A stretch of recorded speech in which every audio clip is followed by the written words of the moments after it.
hoje e amanhã nós vamos estudar uma coisa que eu acho sensacional, uma das partes que eu acho mais incríveis na Bíblia, que são os links que a Bíblia tem. Nós vamos ver profecias do Antigo Testamento sobre Jesus. Vocês sabiam que existe um gráfico, que eu esqueci de baixar a imagem aqui para mostrar para vocês, mas tem um gráfico que mostra todos os links da Bíblia, todas as vezes que a Bíblia disse uma coisa e depois repetiu ou referenciou lá na frente. Aí tá a Bíblia assim, aí tem vários, tem tipo um arco-íris assim, um guarda-chuva dos links de Gênesis, Apocalipse, de Êxodo lá para o Novo Testamento, a Bíblia toda linkada.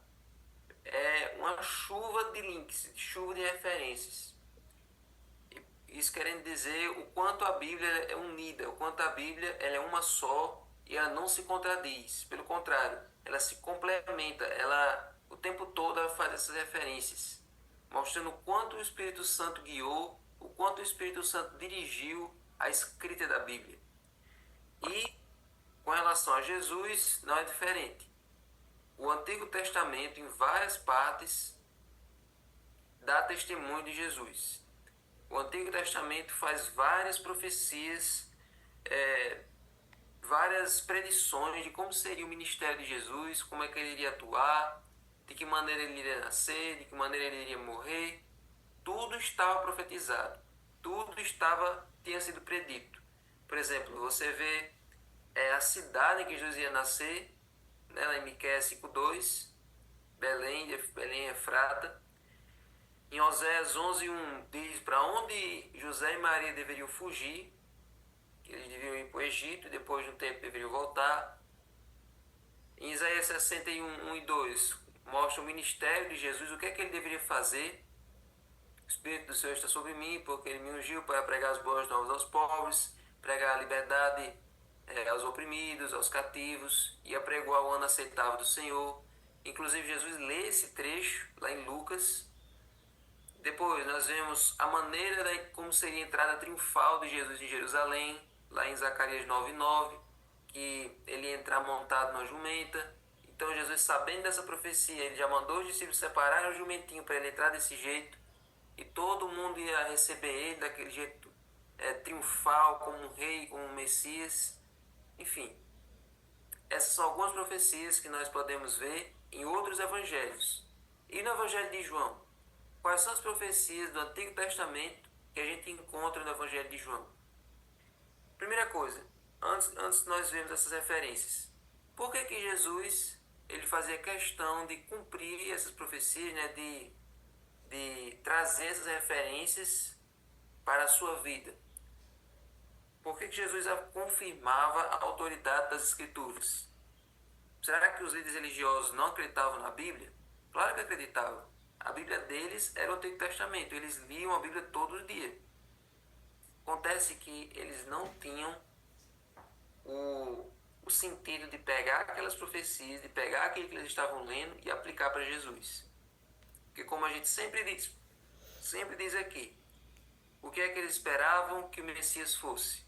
Um príncipe, um rei, um general. Então Jesus não atendia nada das expectativas deles.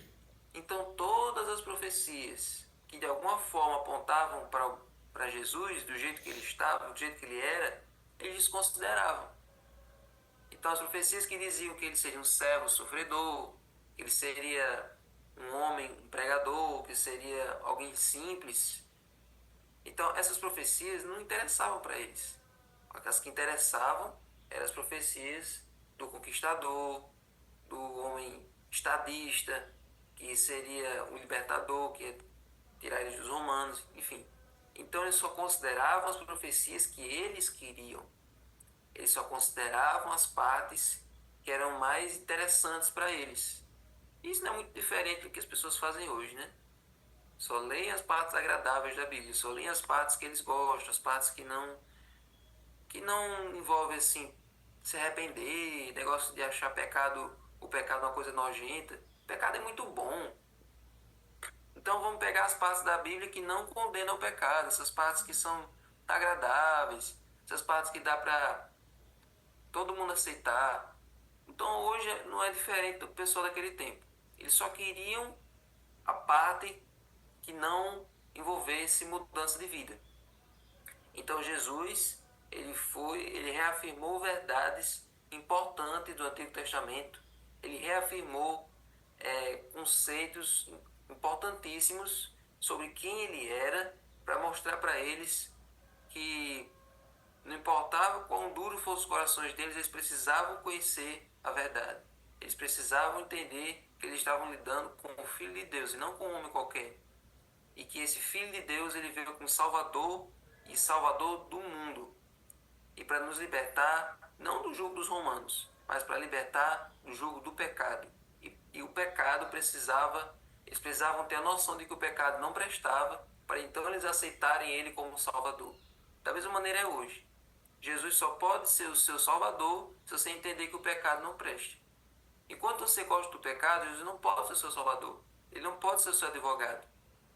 É como um bandido que comete o crime e gosta tanto do crime que não quer o advogado para se salvar do julgamento. Ele gostou tanto, ele se declara réu confesso e quer ser condenado.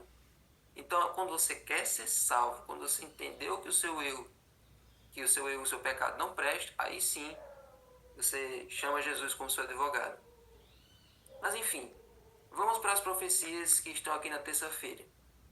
Quando você vai para Isaías 40, verso 3, lá diz que lá é aquela profecia que fala do ministério de João Batista. Diz mais ou menos assim: eis a voz do que clama no deserto.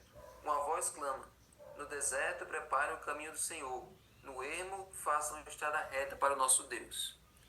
Então Isaías 40, verso 3 fala de uma voz, de um mensageiro do deserto. E João, ele cumpriu exatamente essa profecia. No seu dia a dia, no seu estilo de vida, no lugar onde ele pregava, ele cumpriu com exatidão essa predição aqui. Porque ele pregava no deserto e as pessoas eram atraídas para a mensagem dele. Porque ele não pregava como os fariseus, ele pregava com autoridade e pregava o arrependimento e o perdão dos pecados. E tudo isso lá na beira do Rio Jordão. Enquanto os fariseus pregavam lá no conforto da sinagoga, João pregava no desconforto do deserto. E lá as pessoas eram atraídas até ele e eram batizadas, cumprindo a profecia de Isaías 43. Salmo 69, 9. No Salmo 69, 9 diz assim: pois o zelo da tua casa me consumiu e as ofensas do que te insultam caem sobre mim. Quando foi que você cumpriu? Lá em João 2, 16, 17. Jesus chegou no templo e como é que o templo estava? Todo mundo adorando, todo mundo em harmonia, todo mundo em reverência? Não. Estava todo mundo só comercializando, só fazendo zoada, só fazendo bagunça. E ali o coração de Jesus ficou profundamente revoltado. Porque aquela casa era para adoração a ele, para adoração a Deus.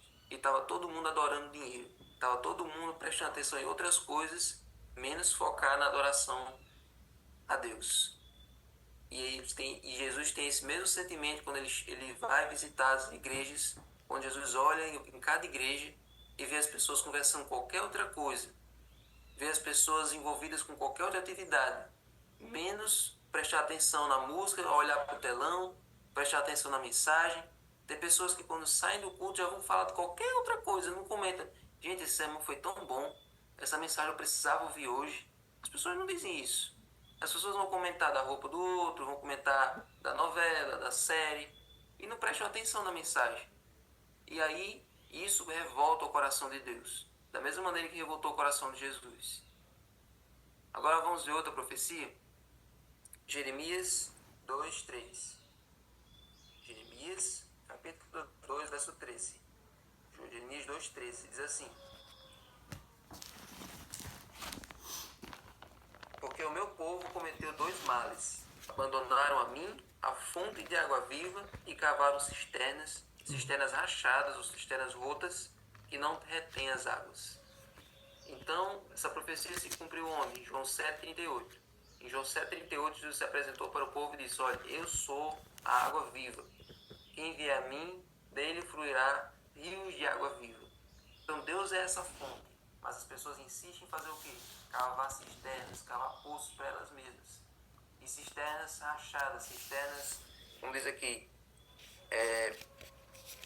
cisternas que não retêm as águas. As pessoas vivem procurando fontes, procurando outros lugares onde possam saciar, sendo que em Deus é onde tem a fonte de água pura, a fonte que vai saciar a vida delas. Então, é em Deus que a gente pode encontrar saúde, é em Deus que a gente pode encontrar vida. Não é caçando fonte, não é caçando cisternas em outros lugares. Você sabe onde pode ser saciado, é em Deus. Por fim, a gente vai aí para Números 9 e 12. E em Números 9 e 12 fala de que o Cordeiro da Páscoa não deveria ter nenhum dos seus ossos quebrados. E aí a gente vai lá para a cena da crucificação e a gente vê que eles quebram as pernas dos outros dois ladrões para acelerar a morte, mas Jesus, por causa de toda aquela pressão física e psicológica, Jesus morre um pouco antes e eles não quebram nenhum osso de Jesus. Assim como o Cordeiro não deveria ter nenhum dos seus ossos quebrados. Então, vocês viram aqui várias referências. Vocês viram aqui que a gente indo para frente e indo para trás do Antigo Testamento, a gente encontra várias referências. Mas será que as pessoas daquela época que tinham acesso à Bíblia, elas não perceberam isso? Para encerrar, a gente vê que os discípulos de Jesus só perceberam essas referências, só perceberam que tudo isso estava linkado, tudo isso estava referenciado, somente depois de quê? Depois que Jesus morreu.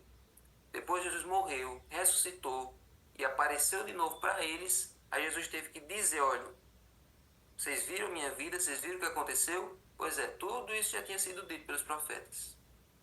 Então, gente, não deixe para estudar as profecias só perto do decreto dominical. Não deixe para depois o estudo das profecias. Estude agora, busque agora, para que no momento em que isso for perguntado, no momento em que isso for levado para o julgamento, levado para tribunais, o Espírito Santo possa lembrar daquilo que você estudou. É hoje o momento de buscar o azeite. Hoje é o momento de buscar a inspiração, a força, a mensagem, para que ela fique guardada na sua mente. Amém? Vamos orar? Senhor Deus, agora, Senhor, abençoe o estudo do livro Serviço Cristão, que nós possamos aprender a desempenhar bem a Tua obra e nos ajude, Senhor, a colocar na mente todas essas profecias, tudo aquilo que nós precisamos saber para o tempo do fim. Em nome de Jesus. Amém. Amém.